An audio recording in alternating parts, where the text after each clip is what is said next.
Question 4, I think, will be the most popular question on the paper, most commonly answered. It's a circle question. The points A and B lie in a circle which center P is shown. The point A has coordinates 1, -2. So here's our point A. The midpoint of AB is M, and that is the point 3, 1. The line L passes through the points M and the points P, P being the center of the circle. Find the slope of AB. Well, of course, that's going to be straightforward for us. y2 minus y1 over x2 minus x1. Or we can use rise over run. We get our answer of 3/2 for 5 marks. So that's just an intro to the question. But the next part isn't too difficult either. Find the equation for the line L. We want the perpendicular slope to AB. So our slope that we've just found is for AB. That's 3/2. An upward sloping line with a positive slope. Our perpendicular slope, we're going to turn the slope upside down and change the sign, so it's going to be -2/3. We need to find the equation of this line L. So we're going to sub our point in. We're getting these formulae, of course, from page 18 in our table book. So we're filling in the -2/3 for my slope, my 3 for my x1, my 1 for my y1. And then what's going to happen here? Well, people sometimes think that the part underneath the line multiplies the left and the part on top multiplies the right. But really what's happening is you're multiplying both sides by 3. So you multiply through, you bring everything over to the left-hand side. It hasn't actually asked us to do that, find the equation for the line L. But as a teacher down in West Cork says, it's bad manners not to bring everything to the left-hand side, because that's what's expected. So that would be the norm. So our equation is 2x plus 3y minus 9 equals 0. 10 marks for that. Like I said, this would be a relatively straightforward question. There's kind of little, there's a few tasks to do. Use your answer in B part 1 to show that the y coordinate of P is -1. Given, I missed this part here, given that the x coordinate is 6, so you're going to sub in 6 for x, you're going to get well, we're going to hopefully get -1 for y. So we're going to get 3y equals -3. Of course, y is equal to -1.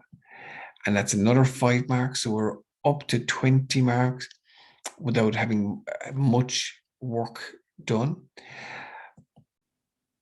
It asks us then to find the equation for this circle, x squared plus y squared plus 2gx plus 2fy plus c equals 0.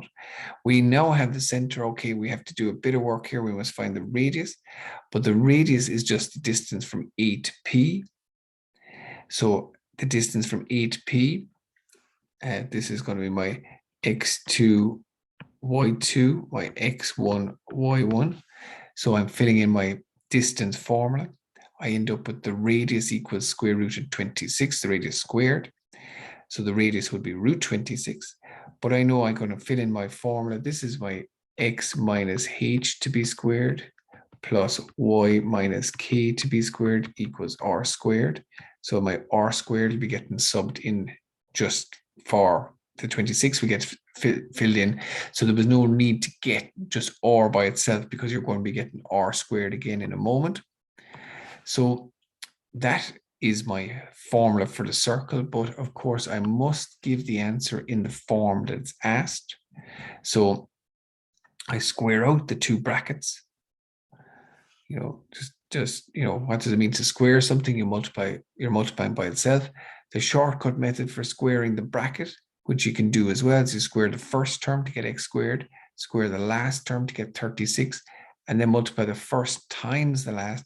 X times -6 gives you -6x, and then you double to get the -12x. You can do the same here then for the y plus 1. You bring everything to the left-hand side, and you have your equation in the form that you were asked. x squared plus y squared minus 12x plus 2y plus 11 equals 0. And that was 5 marks. So there was one last part, part E.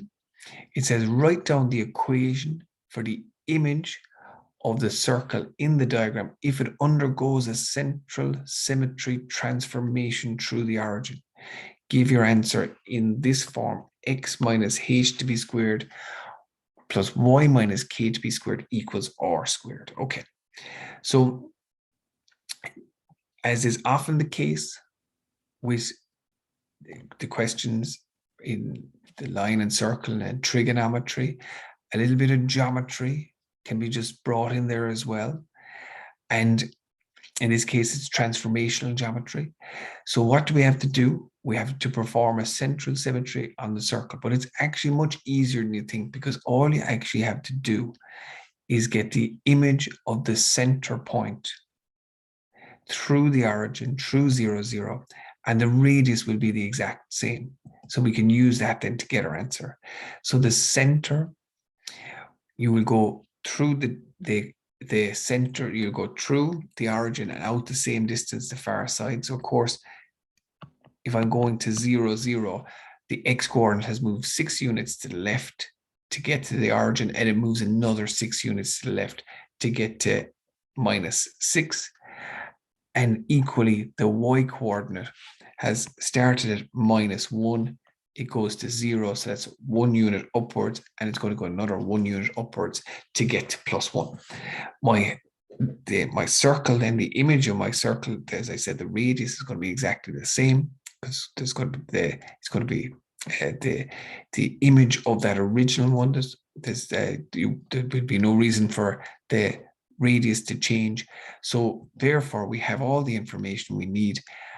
We're going to say this is my h, this is my k. So we fill in my formula: x plus 6 to be squared plus y minus 1 to be squared equals 26. And that was 5 marks. So like I said, I would expect that to be a very popular question on the paper. And one, we've seen over the last couple of years that there's typically one question on the papers which is a bit easier than the others. And for students, hopefully that would settle them down if they did that question first.